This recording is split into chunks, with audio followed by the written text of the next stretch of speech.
This episode of DG's Courtroom is sponsored by Draft, a daily fantasy app where your chances of winning are almost 3 times better than on FanDuel or DraftKings. On Draft, it's draft day every day. You can do a simple snake draft for one day whenever you want. Drafts take just minutes to complete. Download Draft now. Be sure to enter the promo code DFBPOD when you download to get a 100% deposit bonus. And with that, we are off. Welcome to the show for Monday, February 27th, 2017. A new week is here. The judge is back. I already sense glory in the air this week. Hopefully you guys had a very nice weekend. My weekend was very beautiful, kind of like the weather in New York City. At least on Friday and Saturday, it was especially beautiful in terms of DFS. Sunday was okay, but overall fantastic. Cannot complain. Hopefully you guys had a good weekend in real life and in the land of fantasy as well. Monday is a really nice 7-game slate. I can't decide if I love the slate or if I am just find it super tricky and am intrigued by the slate. But as the show goes along today, hopefully we will figure that out together. Before we start the show, please rate, review, subscribe to the podcast. Lots of new listeners out there, so thank you all for joining the judge and DG Courtroom for this week. And remember, little things like this really do help the podcast. When you're a podcast, I'm like the little engine that could. A little podcast like this, we started out with a couple hundred listeners. Now we're at what, 4, 5, 6, 7, $8,000, not dollars, 8,000 listeners some days. So, but I can't do it alone. I mean, you guys can really help me out by doing, even though it seems small, rate, review, and subscribe to the podcast. So please take a moment out of your day, do it while you're listening to the podcast, and just write a nice little rating for me. It would be much appreciated. Also, you can help me by when I tweet out the show. I know everyone's initial inclination is to hit first of all, on Twitter, is it still called a favorite button or is it now a like button? I heard that they were talking about changing that. But I know your initial inclination is going to be to hit the like button or the favorite button, whatever button it is. Instead, hit that glorious RT button. Please retweet the show whenever I do tweet it out. So we can expand the listener base, which helps me and hopefully is good for you guys too, because then there'll be more shows ultimately. I also want to note for you guys, in the next coming weeks, I'm pretty pumped because we have 2 really good guests lined up. One of them is Andy Larson, who I think, at least I'm going to record, the podcast on Wednesday. I'm not sure when I'm going to release it for you guys. Maybe I'll do like a special weekend edition of DG Courtroom and release it over the weekend. But he is a Utah Jazz beat writer, and he also works for the ESPN True Hoop affiliate for the Utah Jazz. He's also a radio host of like ESPN 700. So big-time guest that the judge is getting now. That's how you know we are becoming important. We are becoming relevant. But in all seriousness, it will be really cool to get a beat writer on here, not to mention Andy Larson, who's the beat writer for the Jazz, because as you guys know, what's one team that is a big puzzle for us and very hard to roster in DFS? That's Utah. I mean, Utah drives us insane, right? So I can't wait to get his expertise on a bunch of different topics, but especially Utah, and he can kind of shed some insight onto their pace, onto guys like Derek Favors, Gordon Hayward. And then I have questions like, why doesn't Dante Exum get minutes? Things like that. So I think my prediction is before this year ends, me or someone listening right now, we will take down GPPs with some Utah Jazz players. Hopefully it'll be me or one of you. Hopefully it will not be someone listening to Roto Trash. But I feel it coming, man. So hopefully Andy can shed some light on what to do with the Utah guys. That'll be really cool. I'm also, I think, the following week going to have a surprise guest who I won't name right now, who has been to the Playboy Mansion. He's won, I think, over around $350,000 in DFS earnings, and he's taken down some monster tournaments. And originally, I didn't want to have him on the show because, as you guys know, I think just because you make a live final and you make money in DFS doesn't mean you really have any credibility in giving the average player who plays 1, 5, 10 lineups a night and any advice whatsoever. But I spoke to him on the phone, and I think he fits right in line with kind of with what I'm trying to do for the show. So I think he's going to be a great guest. Plus, it's just going to be cool to talk to someone who's taking down those monster GPPs. Not to mention, let's face it, Playboy Mansion, we can just do a whole show on that. I mean, Google alert for CJ Miles. And maybe during that show, you just Google CJ Miles, and then you listen to that podcast, while you're looking at that photo. So that will be really cool. I'm looking forward to both of those guests. Also, as was mentioned last week, man, behind the scenes, there's tons of stuff going on, and we have been working really hard to put up a new website for you guys, and it's just about ready to be launched. It's going to be in the next day or so.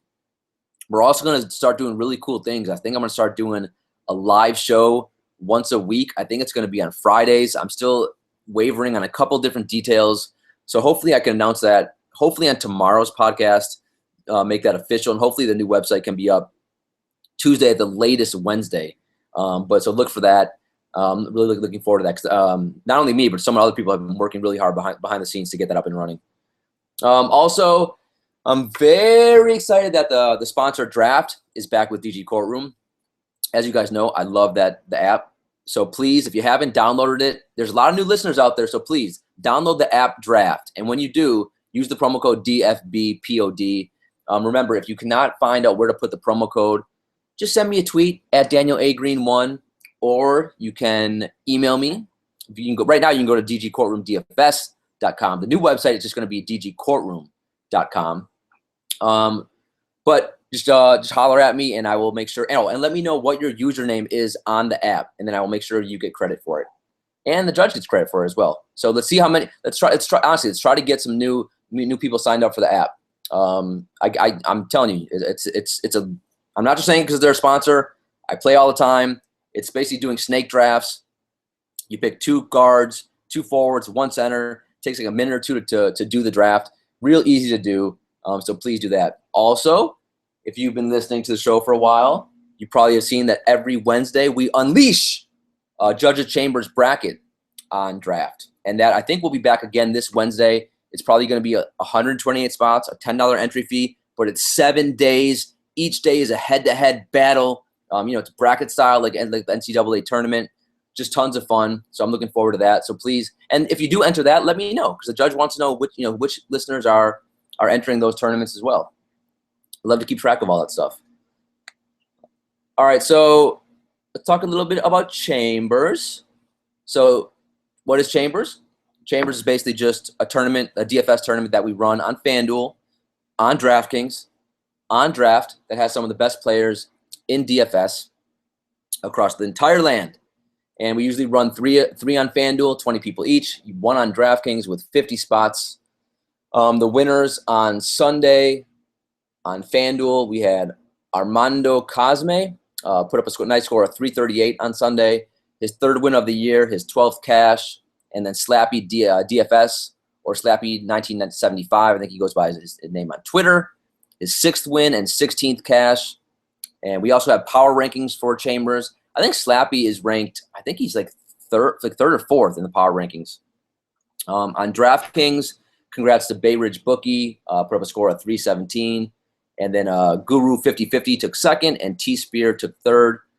Also, let us give a shout out to the winners on Friday and Saturday, because I feel it's a little unfair, right? Because if you do win on Friday or Saturday, Chambers, there's no show. There's no podcast on the weekends right now.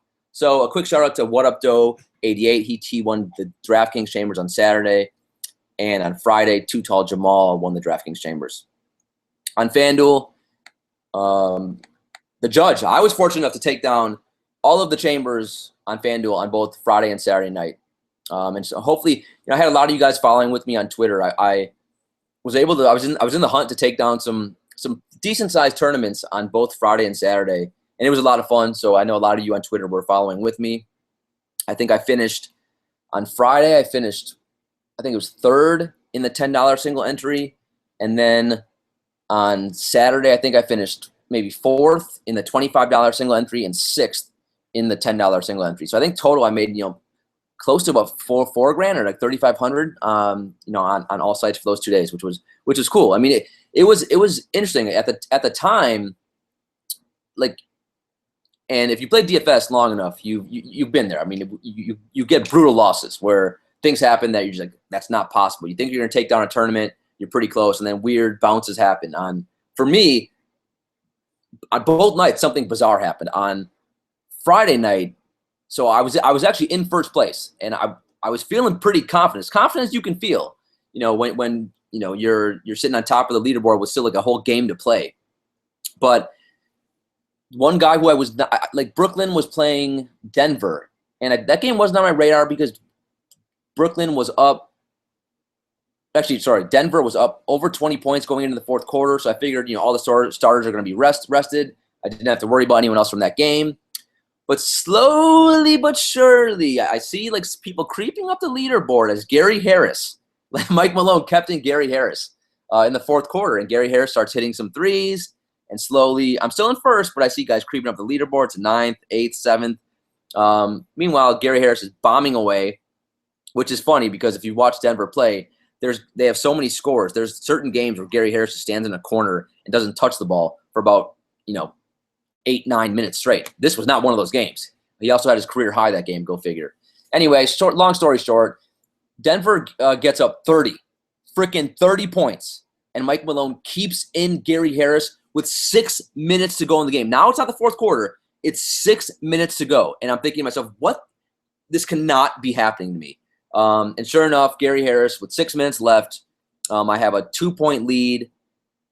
Still, I'm in first place in the $10 single entry tournament. Gary Harris lines up like a 28-foot three-pointer for no reason at all. Shot clock's winding down. He drains it. I go from first to third, and that's where I ended the night. I ended the night in third place, and I went from potentially winning I forgot what first place was, a couple grand or $2,500 to $1,000 or something like that. So that was frustrating. I've never seen a coach, and maybe you guys tweet if you can find me an example of this. Please tweet at me at Daniel A. Green 1. Do you ever remember a freaking coach leaving a player in a game up 30 with 6 minutes to go in the fourth quarter? I've never seen that. I was flabbergasted. Like, I couldn't sleep that entire freaking night. And I had no one to talk to. The bailiff didn't listen. He didn't care. I was wired about. I fell asleep, I think, at 7 a.m. I just could not sleep. Anyway, and then on Saturday night, I was climbing up the leaderboard. Got to third, fourth place, something like that, in like the $25 single entry tournament. I had Rondé Hollis Jefferson, who was having the game of his life. He was playing phenomenal against Golden State, and Brooklyn was keeping that game close against Golden State. Durant was out, and Hollis Jefferson through three quarters had only played 20 minutes, and he had like 30 FanDuel points, had 16 points, 10 assists or 10 rebounds, like a block, a steal, an assist. He was just. If you were watching that game, he was the best player on the court out of everyone. Out of like Curry, he was phenomenal. It was pretty remarkable to see. That's a perfect style game for him because he's like Brooklyn's most athletic guy by far. So it was pretty interesting to see. So I was like, all right, when he gets back in the game in the fourth quarter, I'm gonna dominate these GPPs because he was only about 8% owned, and I was the only one at the top of the leaderboard, I think, who had him that night. So I was in phenomenal shape to take down both the $25 single entry and the $10 single entry. But what happens? Coach Atkinson doesn't play Rondé Hollis Jefferson a single mother effing second in the fourth quarter. Not a second. And Brooklyn was in the game. So he ends at the end of the night playing only 20 freaking minutes. It was unbelievable. So back-to-back nights, like the polar opposite things happen. On Friday, you have a coach leaving a player in, and on Saturday, you have a coach not putting a player in. So that's DFS for you. That's while I love it, hopefully you guys love it too. It's exhilarating. It's awesome to build lineups. It's also just cruel. Just freaking cruel. Yeah. Anyway, so that was my weekend. All right, let's talk about dream killers and dream lovers for this weekend. Actually, probably let's just keep it to Sunday. So, DeMarcus Cousins was a dream killer. Got in foul trouble. Only played 21 minutes on Sunday. If you've been watching the Pelicans, and I've watched every game so far with the Cousins Anthony Davis, that hasn't gone too well so far. But what I think is the most interesting thing is watching them play, you just realize how the rest of their roster sucks. They have, like, Davis and Cousins have both played really well in every game, but they have no one else. And Holiday has been awful. But besides Holiday as their third best player, who's their fourth best player? E'Twaun Moore, Dante Cunningham. It's pretty bare. So yeah, they need major upgrades. So I'm not sure if they're going to make the playoffs with Cousins and Anthony Davis. But on Cousins, on Sunday, the good thing about in DFS terms, Cousins and Anthony Davis, their prices are dropping. So I do think we'll be able to play them for the rest of the season. Plus, their usage rates are still pretty high. They haven't fallen off dramatically at all. So Cousins, though, foul trouble was the issue for him on Sunday. Got 21 minutes. He still had 31 points, 10 rebounds, 3 assists, and 1 turnover. So he still put up, I think it was over 40 FanDuel points. That's just how talented he is. But at his price, if you played him, probably didn't make a ton of money. Ish Smith was a big dream killer for me. Of course, this is probably the night I've used Ish the most in a few months since Reggie Jackson came back. How many minutes does Ish Smith get? 14, because Reggie Jackson decided that he wanted to play, and Stan Van Gundy wanted to play Reggie a lot of minutes today on Sunday. So if you played Ish Smith like me, you probably had some busted lineups. The only good thing was he was so dirt cheap. I think he still had 14, 15 FanDuel points, and his price, quite honestly, I was able to cash in a lot of lineups I had him just because he was so cheap. The Charlotte Clippers game was probably the best game on the slate to watch. It went to overtime, but still a lot of guys in that game on the Charlotte side were a mess. MKG, he was just getting abused. Honestly, we may have to file a police report because what Blake Griffin did to him and that entire Hornets team was pretty outlandish. Just clown them all. MKG fouled out. He could not handle Blake Griffin down low. He was getting bullied. MKG he plays because of his defense. He's certainly not because of his inefficient, non-existent offensive game. So seeing him getting just destroyed defensively was something you don't see very often. That tells you how good Blake Griffin really is. So if you played MKG, that did not work out well. I took a shot with Marco Bellinelli. Remember, small slates, you can do things like that. If it was a 10-game slate, I would take the gavel and I would bang the gavel. Ow, I just banged myself in the gavel as an example. And I wish you guys could see it. I wish there was video on this show. But yeah, if on a 10-game slate I played Marco Bellinelli, I would take the gavel and I would pound myself in the head like I just did a couple seconds ago. But on a 5-6 game slate, yes, you can take chances like that. Unfortunately, Jeremy Lamb decided to go off, and he got most of the minutes and not Marco. So if I would have just played Lamb instead of Marco Bellinelli, that would have worked out. But Marco did not work out. Marvin Williams, man, he got a ton of minutes for Charlotte, but I don't remember him touching the ball in the last 12 to 14 minutes, touching it at all. It was, Nick Batum got hot, so Batum was taking a lot of shots. Kemba was taking a lot of shots. Lamb was taking a lot of shots, and Frank Kaminsky, before he fouled out, he was taking some shots too. Marvin Williams, even though he got 35-plus minutes, was utterly disgusting on the court. Just a complete waste of space. Did nothing. Speaking of which, a clone of Marvin Williams was John Lure. I'm looking right now. As I speak to you, I'm looking at a sign above my desk. It says, do not, and nots in all caps, do not play John Lure. What did I do on Sunday? I played John Lure, and quite honestly, he was a decent play on this slate. Remember, 10-game slates, no, you don't play Lure. On a 6-game slate, though, yeah, you can play a Lure. Also, he was dirt cheap. He was getting tons of minutes. I just needed him to give me around 20, 25 FanDuel points. I would have been happy on this slate, but he couldn't even get that. He did nothing. It was useless. As was Tobias Harris as well. But anyway, I had the sign, and as I was clicking on roster and clicking on his name to put him in some lineups, I should have just looked at my sign. But in all seriousness, that's a horrendous philosophy.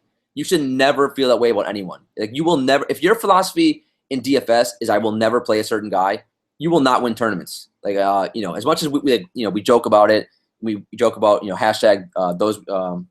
What I forgot Doug McDermott's name. What do we call him? Oh, hashtag those we don't speak of. As much as we make fun of guys who kill us, part of the way to take down tournaments, those are the guys you play because no one else wants to play them. So they're going to be low owned. And can Lure give you a 30 FanDuel point night? Yes, he actually can. Is it likely? No. But to take down tournaments, as you guys will repeatedly hear me say, you need to get guys who are low owned. And on small slates, you got to play guys like Lure. And quite honestly, Lure was he was like 30% owned. So he wasn't even a low owned, he was not a guy who was low owned. He was not a contrarian play. He was actually, he was somewhat chalkish on this slate, believe it or not. A guy who killed a lot of lineups was Nurkic. Everyone loves recency bias, right? So if someone sees, someone have a couple good games, let's run and roster this guy. This guy's so great. If you listen to Roto Trash, they'll just promote the hell out of a guy, right? I mean, so I actually posted a video, which I think the last 2 days I posted a video about an hour before lineup lock, which we'll see if enough of you like that, I can because there's a lot changes from the time you guys are listening to this podcast and lineup lock the next day, right? I mean, I'm taping this, it's 4:33 in the morning, believe it or not. And, by 7 p.m. Eastern on Monday, all the injury news comes in. So, as you guys know, who've played NBA DFS for a while now, I mean, the whole entire slate could be different. So I could tape a 5 to 10 minute audio clip for you guys and post it, just post it out via Twitter, giving you my top plays of the day. So that's what I did on Saturday and Sunday. And I warned everyone about two guys, Nurkic and especially PJ Tucker. But Nurkic, I warned everyone on Nurkic because, first of all, we saw Nurkic on Denver start numerous times, right, when he put up duds.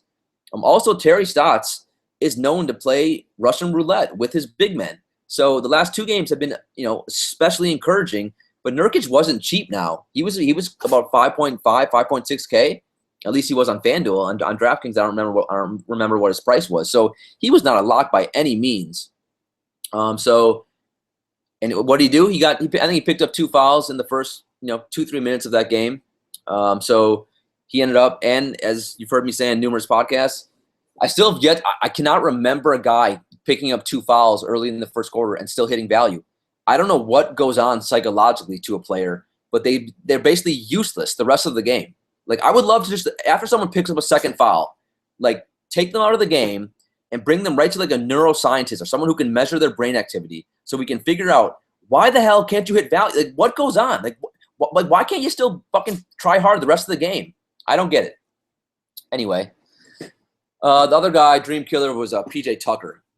I don't know why. I saw so many other sites promoting this guy, and I don't get it. This made me irate. All the NASCAR guys, they were loving PJ Tucker, and I did not get it. I threw my gavel at the TV screen at like 2 o'clock Eastern when I heard one show mentioning that PJ Tucker is a phenomenal play, and they actually used the word phenomenal. You should never. Those two things can never be in the same sentence ever. You can never have PJ Tucker. Well, actually, I take that back. You can have PJ Tucker is a phenomenal defender. That's okay. But PJ Tucker and a phenomenal DFS play, that can never be allowed, ever. I don't care if it's a 2-game slate. That's just not possible. Like, I'm not sure what everyone saw and why everyone wanted to play PJ Tucker. We've seen him play a million times. Defensively, he's great. In real life, he's a great asset to any team. But in fantasy terms, he has no offensive game whatsoever. He's not really a good 3-point shooter. He can't create his own shot. He's not even starting for Toronto, so he's not even locked into to a set number of minutes. So there really was zero reason to be excited to play him. Now, was he an okay play because it was a 6-game slate and he was relatively cheap? Sure, I didn't mind the play, but remember, guys like that who have no usage rate, who aren't going to get the ball on offense, what's their upside? I mean, if PJ Tucker had the game of his life, what's he going to give us? 30 FanDuel points, 30 DraftKings points? It just doesn't make sense. It just doesn't make sense to put him in a GPP lineup. So yeah, it was a fade for me, and I think I played him in maybe one of my 10 or 12 lineups. But yeah, I don't know why everyone loved him so much. If you played him and you loved him, let me know why. I am curious. All right, Dream Lovers, Serge Ibaka, which was somewhat surprising, but who did Toronto play? They played Portland. Who do we attack from Portland? We attack Portland big men. I don't care if they have Nurkic. They don't have Nurkic. Doesn't matter to me. I'm still going to attack them, especially at the power forward position, even though Ibaka plays the 4 and the 5 now for Toronto. But Ibaka was tremendous. I mean, he was in some of the winning GPP lineups that I saw. He had close to 40 FanDuel points, which I'm not sure how often that's going to be attainable. remember, a big reason also because of that was who was out for Toronto? Kyle Lowry. So while everyone jumped in playing DeMar DeRozan, everyone jumped to play Corey Joseph, rightfully so. A guy that a lot of people forgot about, and I got to be honest with you, he was kind of off my radar as well. I think I played him in one lineup only, and after I thought about it, that was just an idiotic move by me because Toronto needed one more scorer, and why couldn't it be Serge Ibaka? So I deserve to hit myself with the gavel again for not playing enough of Ibaka on that slate. Let's see. DeRozan was as long as Lowry's out, just play DeRozan, especially in cash. Get him in there. Over a 40% usage rate without Lowry. He was really good again. And the same goes to Corey Joseph. If DeMar's out, just get those two guys in. And then think about playing Ibaka too. Rudy Gobert was really good. He had 20 rebounds against the Wizards. Utah destroyed Washington. That was a pretty interesting game to watch because the Wizards have been playing phenomenal. He also had 15 actual points, which for Rudy Gobert is like having 50 actual points. He had 3 assists, 1 steal, 4 blocks. Really impressive night for him. Let's see. For the Clippers, if you listen to my short 5-10 minute show that I posted an hour before lineup block, I mentioned Chris Paul. Chris Paul was too cheap on every site across the industry, so he was a phenomenal play, and he was great, and it helped that game went to overtime as well. But him and Blake Griffin were both excellent. Chris Paul had 15 points, 17 assists, 1 steal in 41 minutes, and Blake Griffin had 43 points, 10 rebounds, 3 threes, 5 assists, 2 steals, and 1 turnover. Man, he just could not be stopped. And my sneaky ninja of the night, which I said on my show that I posted via Twitter, was DeAndre Jordan, because DeAndre Jordan, without Chris Paul, is a different player than he is with Chris Paul. So I had him, especially on DraftKings, where he was a lot cheaper, but on FanDuel, he was somewhat still pricey. I had him at between 1% and 4% in every tournament. So I was able to make some big money with him. Unfortunately, I had him in some lineups where the rest of my guys weren't that great.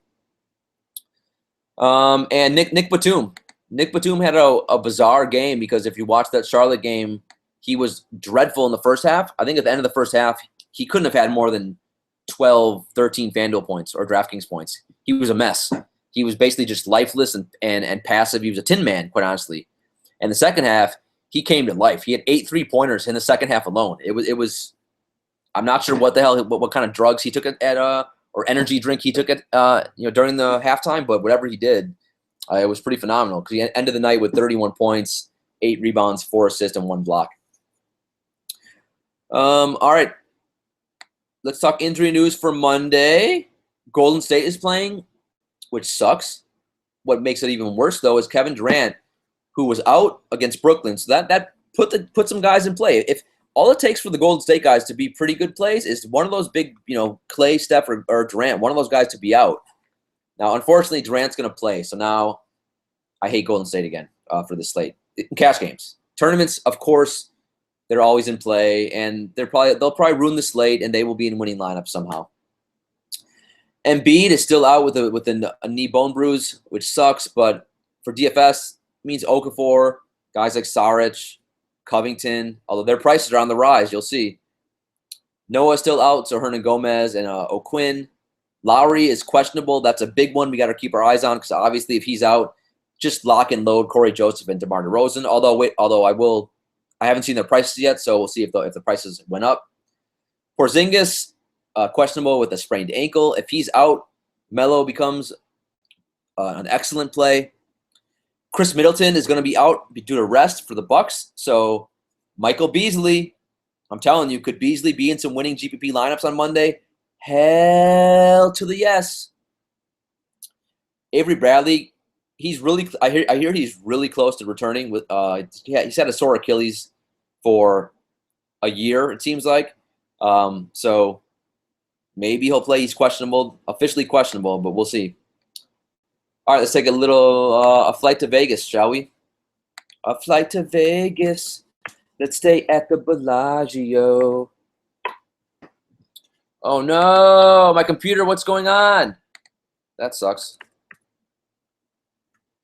The site that I look at for games is not working, so I need a new site. I can adjust on the fly. I'm versatile. All right, so you go to Vegas. What stands out? Indiana, Houston stands out. I mean, it jumps out. It leaps out. It grabs me. It bites me. It gnaws at me. It says, Judge, please attack me. Use me. A 200, a 231 over-under with that game. Houston is a 10-point favorite, so possible blowout here. But, man, that's a big, big freaking number. Indiana, which is a sneaky team because they're super frustrating to just to watch play and roster in real life because they have the ultimate tin man next to Anthony Davis, which is Paul George. And the more that I watched Paul George play, he may be the captain of the tin man team over Anthony Davis because I've seen him just give zero effort in so many games this year, or just for long stretches within a game. I mean, I would say at least like once or twice a week he does an absolute no-show. And if anyone out there can tell me what the hell is going on with him this year, I would love to hear it. I wish they would have traded him because to me, he's been dreadful this year. So if Indiana could have got some, really great draft picks or someone good back, to me, I would have done it. Are you gonna win a title if Paul George is your best player? No, you are not. Can he be your second best player? I don't even know that anymore. Anyway, this Indiana-Houston game, though, all that goes out the window. I mean, man, because Indiana plays at a pretty fast pace anyway, and now they're going to play way up in pace against Houston. Man, I love guys. You could stack the hell out of this game. Also, you got Atlanta-Boston. That's a really interesting, juicy game. 212 over-under. We have Minnesota-Sacramento, 211 over-under. That's interesting because we got the Sacramento guys. Who's going to get? Hopefully, we can make sense of who's going to get the minutes on the show for that team, but it's going to be a little dicey there. And then we're still waiting on some over-unders. We're waiting on Toronto, New York, which will be a good game. Golden State, Philly, which will be an interesting game because that's at Philly. So can Philly keep that maybe relatively close? I don't know. It's Brooklyn. Teams like Brooklyn and Philly, they play hard, man. And Philly's. I wish Embiid was playing, but they keep most games competitive for them. And so does Brooklyn. So we'll see there. And then Milwaukee, Cleveland as well. Oh, I guess I didn't even mention the biggest one of the day. And that's LeBron is questionable too, because I guess with strep throat. So if LeBron is out, Kyrie, elite play because Love is out too. All right, let's hop into the plays. All right, let's start with point guard, Isaiah Thomas. It's weird. So normally, I just have not been playing Isaiah. I can't remember the last time I rostered him. A couple weeks ago, maybe. He's such a one-trick pony that I just haven't felt the need. And I mean, if you looked at his game on Sunday, it's the epitome of what this guy is. An elite scorer, one of the best scorers that we have in the league. But what else does he do on the court? So he had 33 actual points, but he only had 2 rebounds. He had 3 assists, and he had 44 FanDuel points.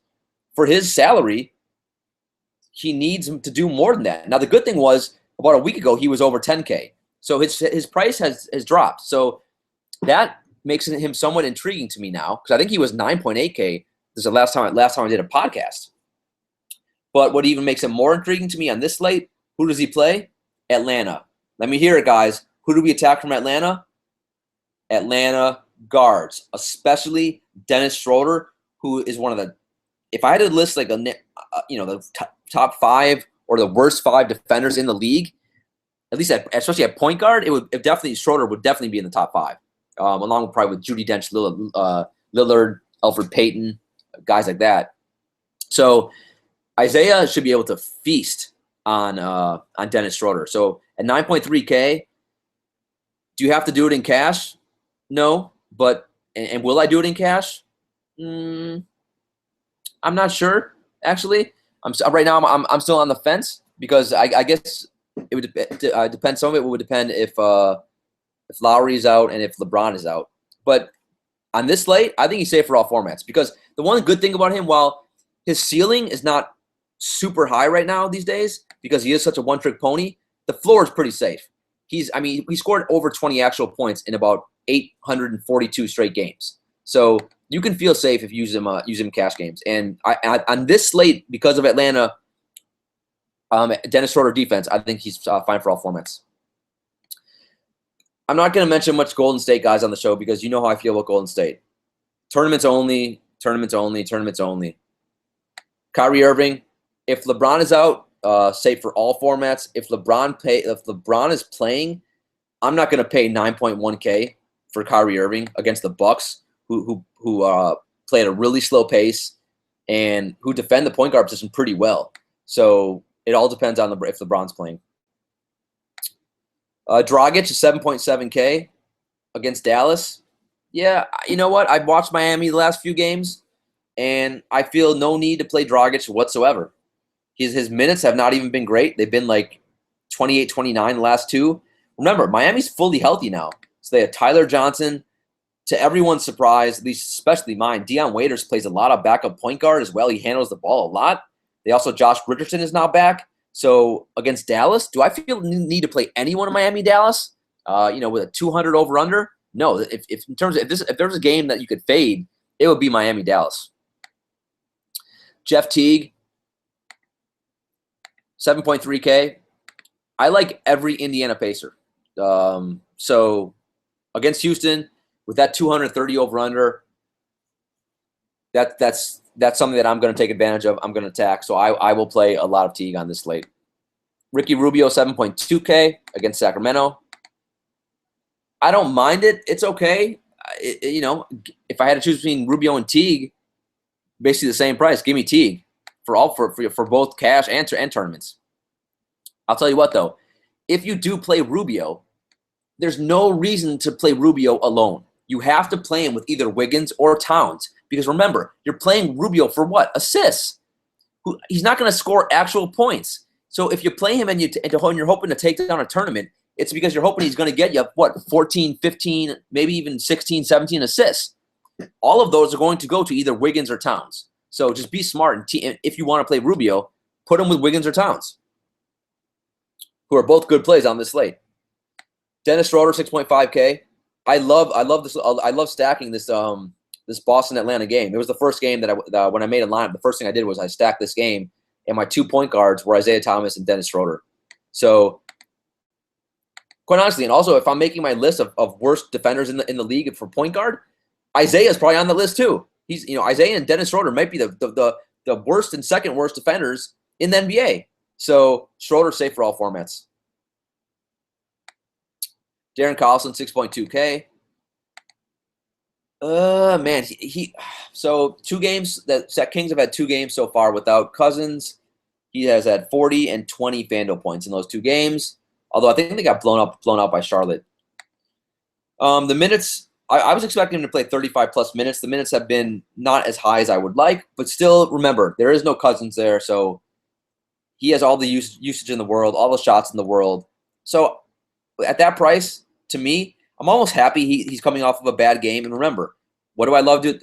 I love recency bias. I love guys who are pretty good basketball players coming off of bad games. So I'm hoping the fact he's coming off of a bad game, I'm going to get him at some of a lower ownership on this slate.